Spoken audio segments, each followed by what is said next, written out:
à moteur, ça tourne, action.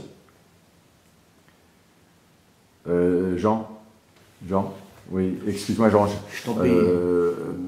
bon, je t'embête encore une fois, hein, je suis désolé, mais là l'heure est grave Jean, hein, l'heure est grave parce que les choses vont trop vite, ça va trop vite. La société, les habitudes, les coutumes, ça va trop vite. Moi, je suis perdu. Hein. J'en parlais avec d'autres papas, hein, on se faisait la réflexion ensemble. On se disait, mais on en a marre. J'en ai marre. À une époque, hein, on pouvait donner des conseils. Hein. Moi, je donnais des conseils à mes enfants en matière de relations amoureuses, etc. J'ai l'impression qu'aujourd'hui, c'est fini, on ne parle plus de relations amoureuses. J'ai entendu parler, ma fille m'a dit l'autre fois, elle m'a parlé de sex friends. C'est quoi cette histoire de sex friends? Jean, est-ce que tu sais?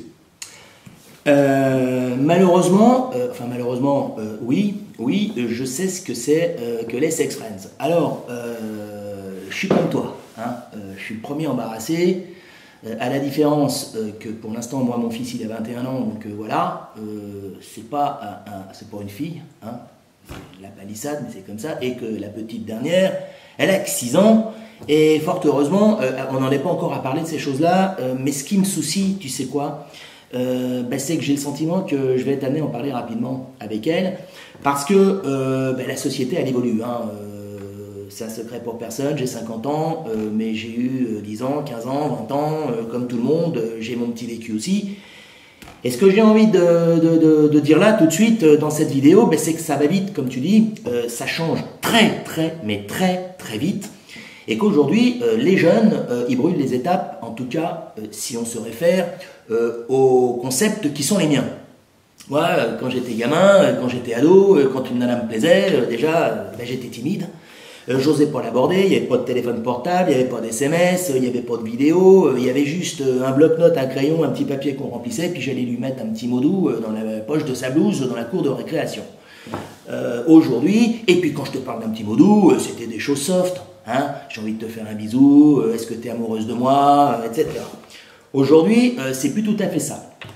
13, 14, 15 ans, on a l'impression qu'elles ont déjà vu des dizaines de films porno, on a l'impression qu'elles ont envie de s'y adonner aussi, aux films porno évidemment, hein, mais les galipettes, ça commence tôt, ça commence très tôt, ça commence trop tôt, de mon humble point de vue, parce qu'elles ne sont pas encore complètement femmes, les gamines, qu'elles couchent déjà avec les garçons, et j'ai presque envie de te dire, avec le premier venu.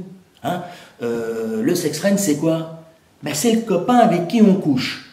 C'est tout. Hein, c'est pas le copain avec qui on rigole.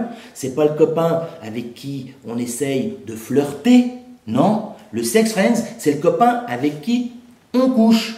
Carrément. Et on couche à 14 ans, à 15 ans, à 16 ans, à 17 ans, à l'âge où moi, franchement, j'en étais encore à jouer avec mes Action Joe et les copines avec leur Barbie.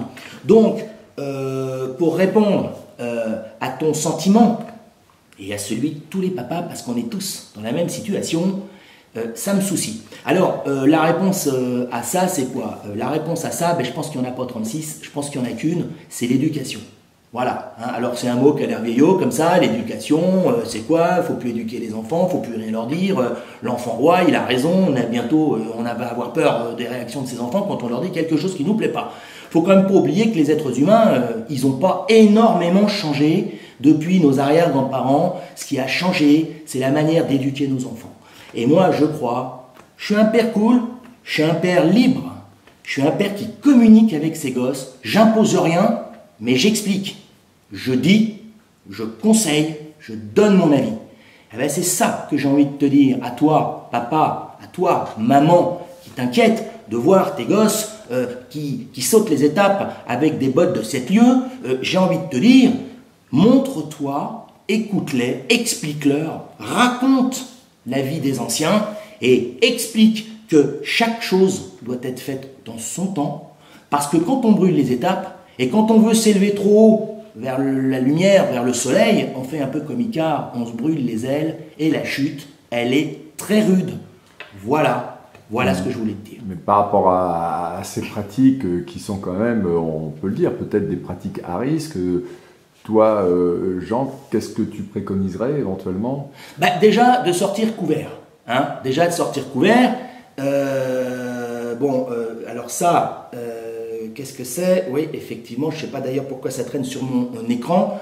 Alors ça, c'est il n'y a pas si longtemps, j'ai demandé à un copain, est-ce que tu n'aurais pas un préservatif à me prêter? Parce que le préservatif, c'est fondamental. Hein. C'est fondamental. Ça, je profite de cette vidéo pour te le rappeler, tu le sais, mais je te le dis, c'est fondamental. Sortez couvert. Et moi, voilà. Et j'ai un copain basketteur qui m'a prêté ça, mais le problème, c'est que je me demande si ça va pas être un peu juste. Écoute, voilà, ça, tu vois, ça, voilà, je te le dis, ça, c'est nécessaire. Hein? Un préservatif ne sort jamais sans ce petit ustensile nécessaire.